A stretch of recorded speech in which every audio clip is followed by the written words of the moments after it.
ನಾರಿ ನಿನಗ್ಯಾರೆ ಸಾಟಿ ಜಗದಲ್ಲಿ. ಮಹಿಳೆಯರ ಬಗ್ಗೆ ಎಷ್ಟು ಕಾಳಜಿ ಇದೆ ಅವರಿಗೆ, ಎಷ್ಟು ಮಮತೆ ಇದೆ ಅಂತ ಹೇಳಿ ನಿಮ್ಮ ಎಲ್ಲಯ ಪ್ರೀತಿಯ ಮೋದಿಜಿಯವರಿಗೆ ನಾವೆಲ್ಲರೂ ನಮನಗಳನ್ನ ಅರ್ಪಿಸೋಣ. ಗೆಳತಿ ಸುತೆಯಾಗಿ ಮೋದಿ ಪ್ರತಿ ಸಂದರ್ಭದಲ್ಲಿ 2014 ಇಂದ ಎಂದು ವುಮೆನ್ ಡೆವಲಪ್ಮೆಂಟ್ ಅಂತ ಅವ್ರು ಹೇಳಿಲ್ಲ. ಅವ್ರೇನ್ ಹೇಳಿದ್ದಾರೆ?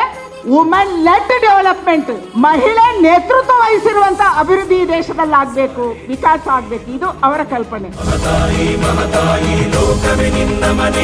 ವಿಮೆನ್ಸ್ ರಿಸರ್ವೇಶನ್ ಬಿಲ್ ಇದು ಪ್ರೈಮ್ ಮಿನಿಸ್ಟರ್ ಮೋದಿಜಿ ಅವರ ವಿಷನ್ ಮತ್ತು ಇದು ವಿಕಸಿತ ಭಾರತಕ್ಕೆ ಫೌಂಡೇಶನ್ ಅಂತ ನನ್ನ ಅನಿಸಿಕೆ. ಪ್ರಧಾನಿಗಳು ಅಧಿಕಾರಕ್ಕೆ ಬಂದ ದಿನದಿಂದಲೂ ಮಹಿಳಾ ನಾಯಕತ್ವಕ್ಕಾಗಿ ಎಲ್ಲ ಕ್ಷೇತ್ರಗಳಲ್ಲಿ ಮಹಿಳೆಯರಿಗೆ ವಿಪುಲ ಅವಕಾಶ ಒದಗಿಸಿರುತ್ತಾರೆ. Today we are not going to ask the question why 3 times the bill was rejected. Today we celebrate one man who led this from the front is our Honorable Prime Minister. ತಾಯಿ ಹಾಗೆ ಸಹನೇಲಿ ನೀನು.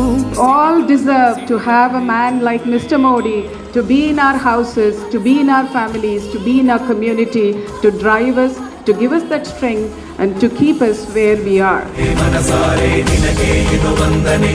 ಸಹಕಾರ, ಸಹಯೋಗ और ಸಹಭಾಗಿತ್ವ ಅಂತ ಅಂದರು ಪ್ರಧಾನಿಗಳು. ನಾವೆಲ್ಲರೂ ಒಕ್ಕೊರಲಿನಿಂದ ಈ ಒಂದು ಶುಭ ಕಾರ್ಯ ಇದಕ್ಕೆ ನಮ್ಮ ಸಹಮತಿಯನ್ನ ತಿಳಿಸೋಣ.